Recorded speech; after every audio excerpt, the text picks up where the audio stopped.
if you're new in the business or if you're struggling in the business, if you get a coach, the right coach, right, to kind of can meet you where you're at, figure out what's going on in your life, where you want to go. Because it's most of the time it's not about that I don't know what to do.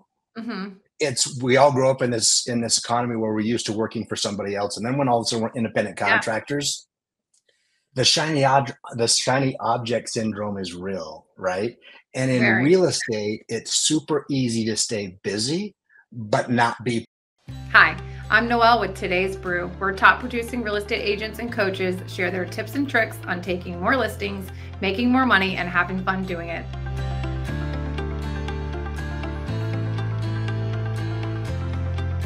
On today's episode, we welcome Jayson Critchfield from Utah. How are you? Doing great, Noel. How are you doing? I am fabulous. Thank you for coming on today. Thanks for having me. I appreciate it. Let's talk about your history. How did you get into real estate? Well, let's see. Way back in the very beginning, when I was 22 years old, my wife told me that she was pregnant. So I'm like, I got to get a real job. And not knowing what else to do, I was like, you know what? You can get your real estate license in like 2.5 weeks. I'll just do that. Ooh. So I got my license, jumped into real estate, and I had no idea how to make any money in real estate. My broker wasn't really supportive. So I just got on the phone and started, calling for sell by owners. And that's how it started. How did that go for you? Calling the for sale by owners. Did you have a script or did you just kind of wing it at first? So I kind of just winged it, just reaching out, saying, hey, I saw your for sale by owner.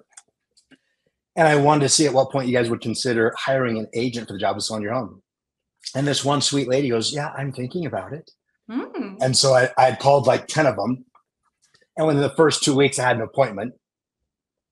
I went out there and I said, hey, I think I can help you sell it for more. But the funny thing was I didn't know how to fill out the listing paperwork yet. So I had her sign a blank contract and I took it back to my broker and he's like, that's not how you do it. So that's how it started. I don't know. If you get someone to sign a blank contract, sounds like you're doing everything right. Maybe, right? Very trustworthy over there. Yeah. So I kind of floundered around in that space for a little bit, but interestingly enough, because we're kind of talking about prospecting and coaching, all that fun stuff. A couple of years later, I joined a brokerage, and the broker owner was a coach for Mike Ferry. Okay. Right? Mm-hmm. And so he was the one that was like, what are you going to do every day? What are you going to do every week? Mm-hmm. What are you going to do every month to build your business? Mm-hmm. And he really did teach me how to become a full-blown, full-time real estate agent. Mm-hmm. So what were you doing when you met this Mike Ferry coach? When he asked you these questions? Yep. What were you doing at the time being before you realized you needed to do something more? Yeah. So as far as I was a rather undisciplined agent, mm-hmm. right? Mm-hmm. Didn't really have a schedule, going to the office when I felt like going to the office, when I had work to do, mm-hmm. right? I called when I felt like calling, not when I had to call. Loads of money, weren't you already? Yeah. So, I was making some money, but when I went over to this new brokerage, he designed a schedule for me, right? And he's like, it's all about morning routine. He's like, you got to be working on the mindset first thing in the morning when you wake up. Hopefully you've read the book Miracle Morning. I don't know if you've ever read that one. I have it on my bookshelf. Right. That's a really good book that kind of just walks you through that day by design.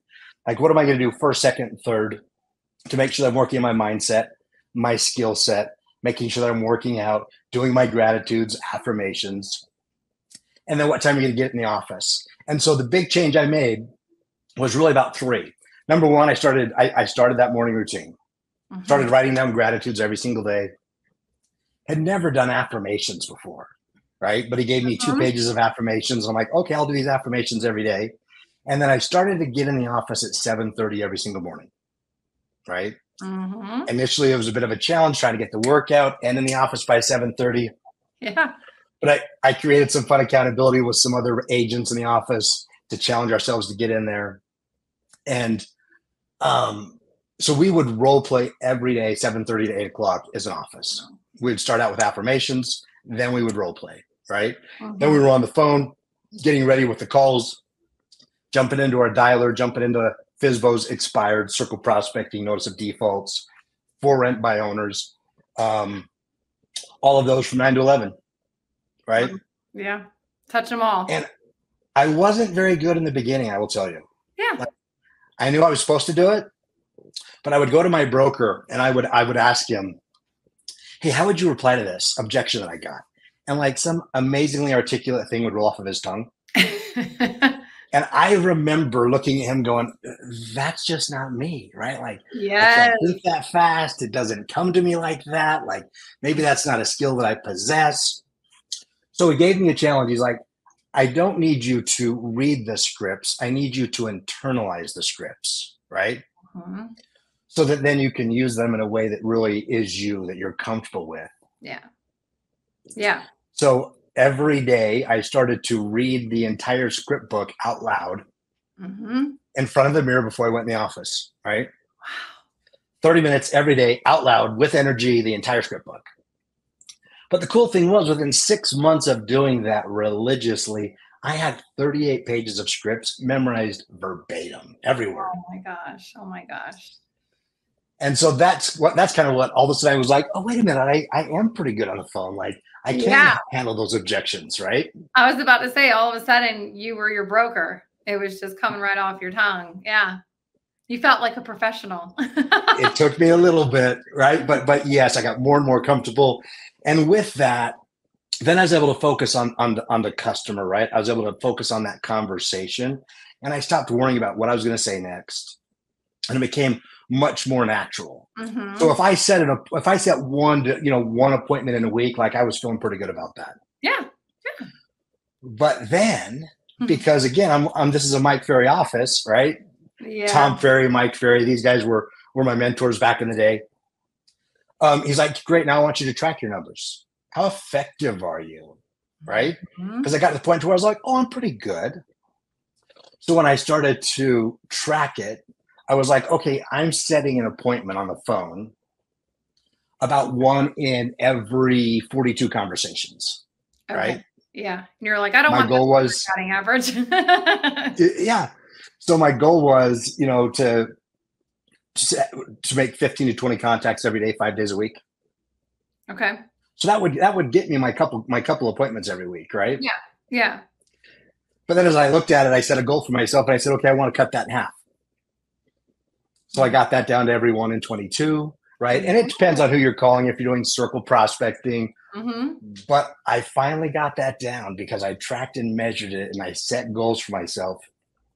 About 1 in every 4 conversations was an appointment with a FSBO or an expired. Yay! Look at that. Right? Yes. Those are some numbers everybody wants.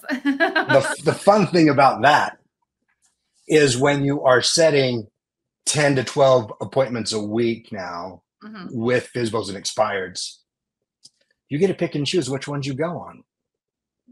Absolutely. Because they're not your only 1 or 2 appointments that you have for the week. So if they're not answering the right questions, or they're not answering the pre-qual stuff, cancel it. Don't go. Absolutely. Absolutely. How important is pre-qualifying to you? You're not going to go on an appointment unless they do the work before you show up. Yeah, for sure. Yeah. There are really two different ways to think about this, right? If I'm newer in the business, I have nothing going on, go on the appointment, right? There's a statistic that says that about 70% of the first sale by owners will probably do business with the first agent they meet. Really? Right? Okay. And so sometimes it's nice just to get out there, you make a connection. Now I'm not a voice over the phone anymore, and I can just go meet you and say hi. But as you start setting enough appointments that you don't need the appointments, then absolutely pre-qualifying becomes critical, right? Yeah. Yeah. Because I always think about it to myself because I'm an agent as well. When I first got in the business, even if it was just working with buyers, when I was very green and didn't know anything at all, and I would be like, oh, I'm going to go show them a house, and everyone would be like, you need to make sure that you get them pre-qualified before you do this. And I was like, well, that seems kind of rude. That's me assuming that they don't have the money to do that. And now 5 years in, well, it didn't take 5 years, thank goodness. It took less than a year for me to figure that one out. I was like, no, this is actually the steps. And if people aren't willing to do this very small piece of it, they're not going to be willing to do everything else that's required to either purchase a home or list their home and sell their home. And they're not going to be easy to work with. And you're right. In the beginning, you'll put your feelers out everywhere. And just because you have the time and you're hopeful. But then you kind of do a little more work and get a little more experience, and you listen to a few more stories, and you're like, no, this is a job. This is a career. I have to treat it that way the same. And you have to have your boundaries, and you have to go into it with a plan. 100%. And to me, a coach is a big part of the plan. I'm interested to hear what you have to say about agents, like success rates when they invest in getting a coach versus trying to do it on their own. Like, what do you see on your side of being a coach? What do you see agents' businesses doing when they come on board with you? Yeah, great question. To give you some context, you guys, like, so I've been coaching with Tom Ferry for the last 8 years, right? And how I started doing that is this brokerage that I had joined had such an impact in my life. I eventually hired a Mike Ferry coach. And so I watched like how I produce without a coach versus with a coach. And, you know, there's a financial component to coaching that can be challenging. But if you want to if you've been struggling to get to where you really want to be, right? Having that coach that has an outside perspective to help kind of guide you and give you the skill sets that you need and kind of work with you to make sure that you're growing and progressing, because that's life, right? If you make a little bit of progress every single day and you do it continuously over time, guess what? There's going to be big results, even if we don't see it this week, this month, right? Stick with it. Great book, Compound Effect. And so I hired a coach. And, you know, the fun thing is I started to make, you know, I had single paychecks bigger than what I used to have annual checks with, you know, $100,000 plus commission checks. No way. So, where was this? Where was this market? I got to know this. This is still Salt Lake City, right? Okay. Salt Lake City, Utah. Okay. And back in the day, so like that $110,000 commission check, that was off of a 40-unit apartment complex. Wow. That was that had expired 3 years earlier and never relisted, right? And you just went through and started calling. So I just went through the list and started calling all the expireds. And this guy was on my old expired list. And he said, I have been thinking about selling my place again. So we met, double-sided that property. That was a fun one. Oh, I bet. Yeah. But back to your question, yeah, I thought about like cashing that in $101 bills and like bringing that home and throwing it on the bed with my wife and be like, honey. But I could never figure out how to do that one. So that was kind of the journey that really launched my career. In fact, so much so that when I turned 30 years old, my broker said, hey, I think you got to buy my real estate brokerage. And I was like, I don't know anything about owning a real estate brokerage. But I bought it, $1.2 million. He had 75 agents, right? I hired a coach to teach me how to run a real estate brokerage now. Yeah. Right? How to recruit agents instead of call for sale by owners. And we grew that company up to about 350 agents. But then when I sold that off, that's when I kind of started coaching with Tom Ferry. And I love what Tom brings to the table, right? Mm-hmm. He's got a bunch of great coaches, but Mike Ferry is phenomenal at prospecting, scripts, discipline, schedule. Yeah. Right? Yeah. And then Tom brings in, but let's not forget about social media. Let's not forget about our sphere of influence. Guess what? There are deals in open houses, right? Yeah, which you wouldn't hear on the other side. Yes, not so much, right? It's only about the phone all day long, every day. Mm-hmm. And that does work. Yeah, it does. Yeah. But it's nice when you can build additional lead pillars in your business, right? Mm-hmm. To where it's not like just by past clients in sphere or just by prospecting, but also what do you want to do on a farm, right? What are you doing for online leads? Yeah. Our team on our team, we're closing about last year we closed 169 online lead transactions, right? Worth it. They work. Yeah, worth it. If you're working those systems. So to answer your question, yeah, for sure. I don't know what the stats are, But if you're new in the business or if you're struggling in the business, if you get a coach, the right coach, right, to kind of can meet you where you're at, figure out what's going on in your life, where you want to go. Because it's most of the time it's not about that I don't know what to do. It's we all grow up in this economy where we're used to working for somebody else, and then when all of a sudden we're independent contractors, the shiny object syndrome is real, right? And in real estate, it's super easy to stay busy but not be productive. Noel, have you ever experienced that in your career? Oh no, never, not me. Right? I know you and I can't relate with everybody else. Yes. Can I? Yeah. To income producing activities and then all the things around you that you shouldn't be doing. 100% can relate. Yeah. And I recently just got back into coaching myself.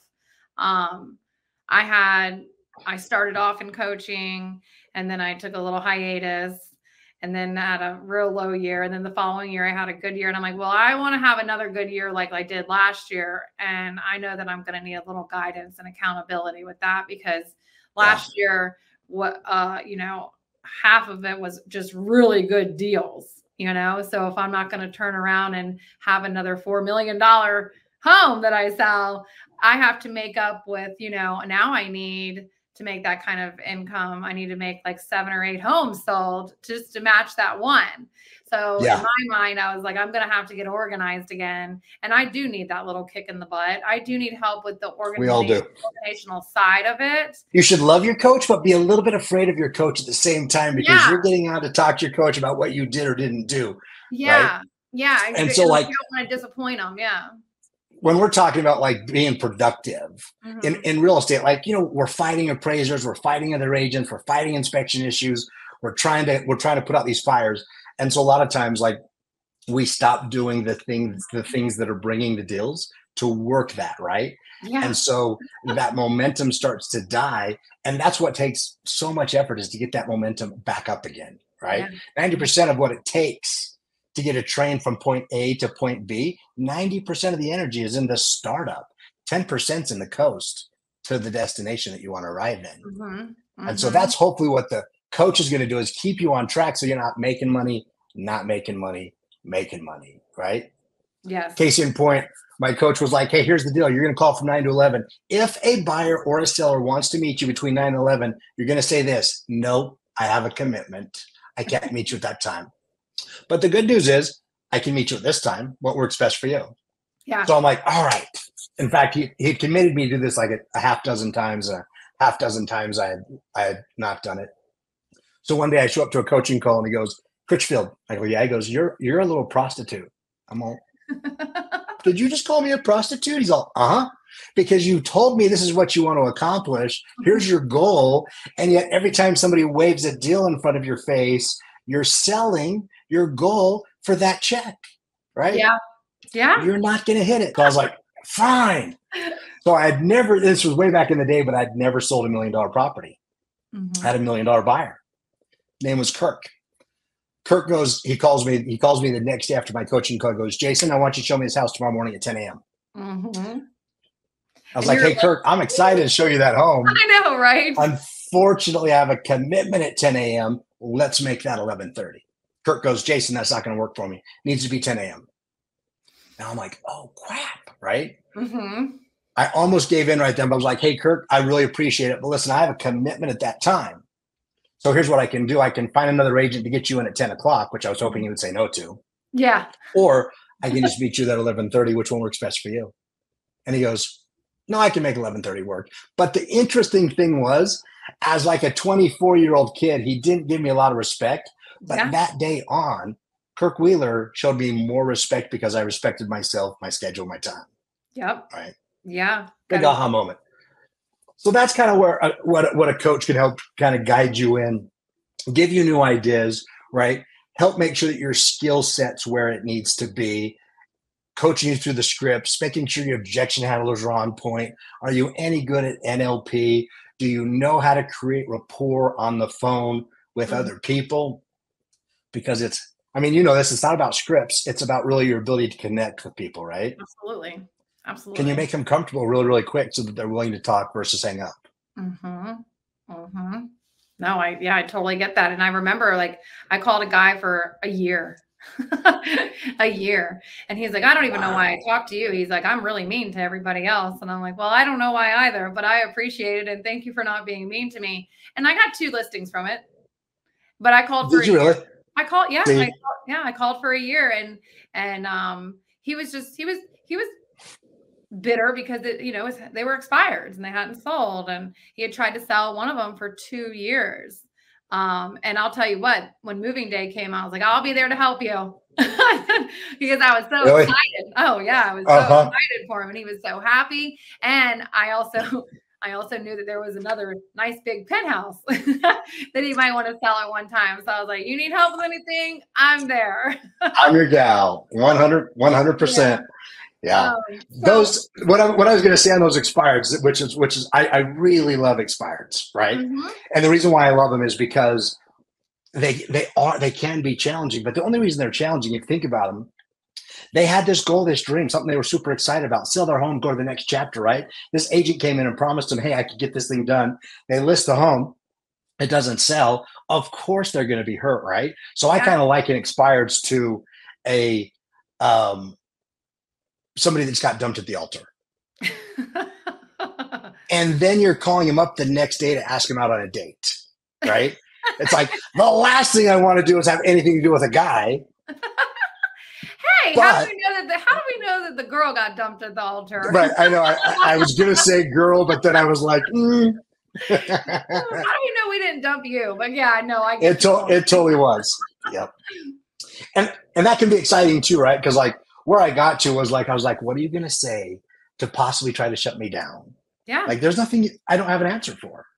Let's go. And that's where the fun comes in. And that's where being prepared and knowing and having the coach and having the guidance and the scripts. And otherwise, you're right. It can be scary and challenging to call an expired. And which leads to probably a lot of call reluctance out there for a lot of agents. 100%. Yeah.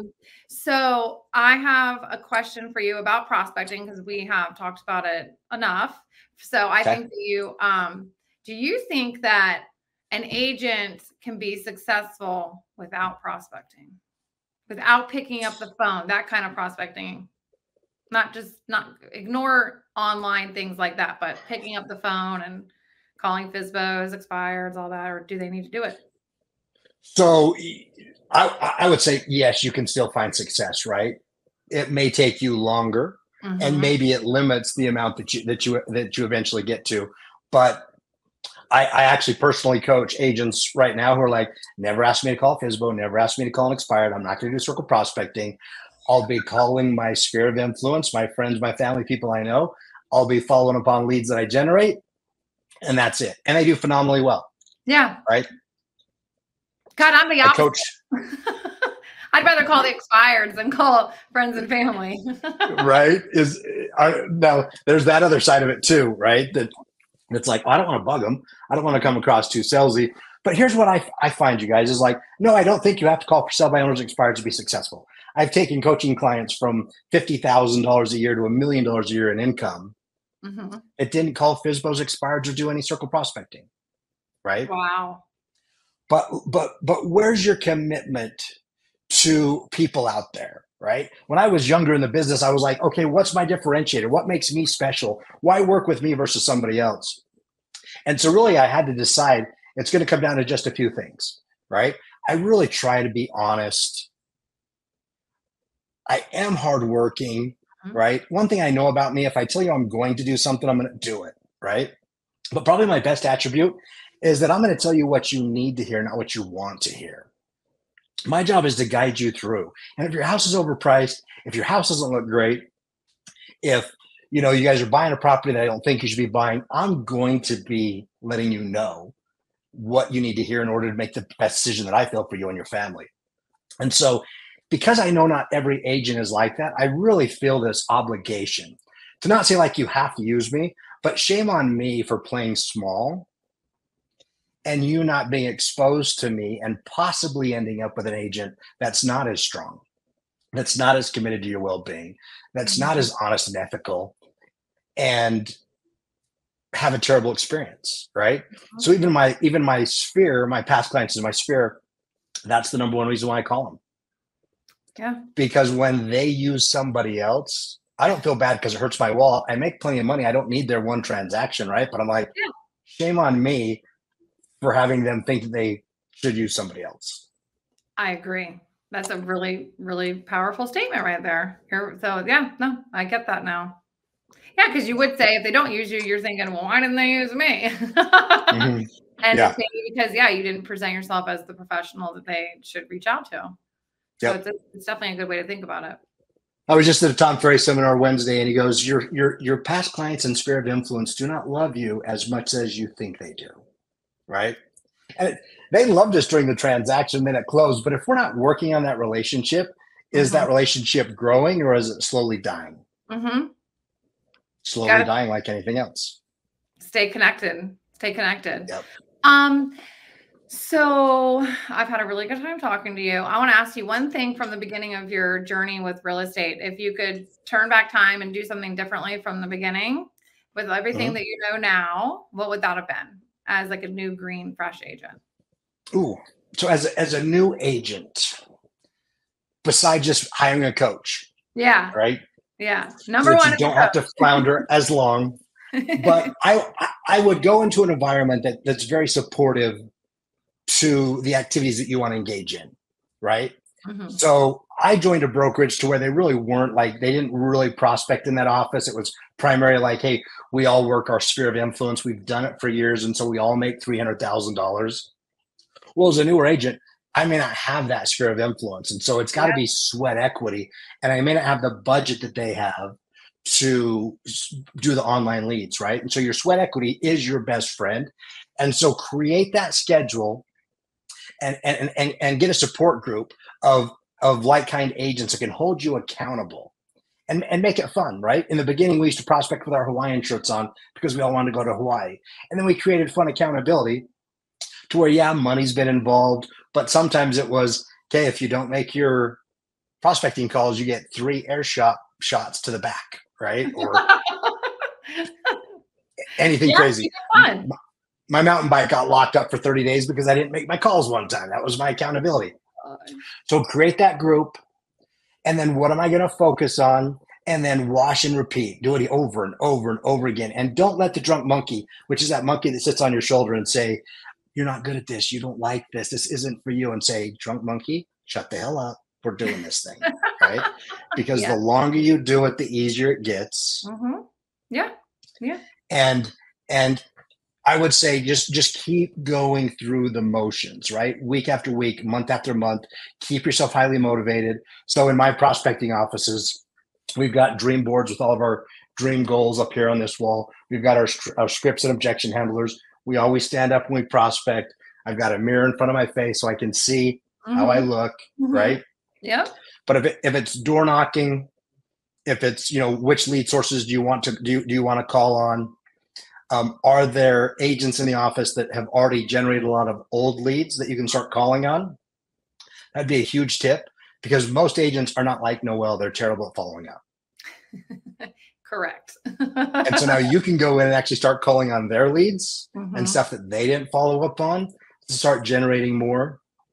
And then if you're in a market where you can actually door prospect, I will tell you it is easier to have a conversation face-to-face than it is over the phone. Over the phone, we're limited in our communication, how much of the communication process goes through.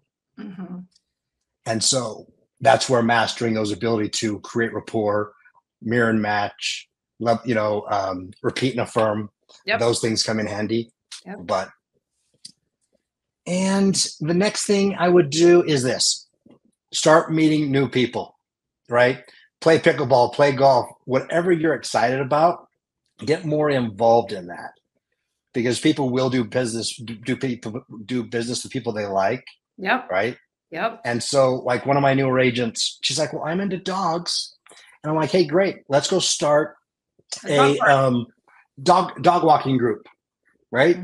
And so she went to all of the different animal hospitals and groomers in town. She hung up an invite to meet at this park on this date, right? She had 27 people show up at her first meet and greet, right? Wow. But now she's got about 80 people twice a month that all go out and just walk their dogs together. That's awesome. And she's already done transactions out of that group. Yeah. Right. That's brilliant. I love that. That is a great idea. Good job to you and her, really. Right. I have enjoyed you so much. I think everyone is going to be so happy watching this interview with you. You should be a motivational speaker. Thank you so much, Jayson. My pleasure. So nice to meet you.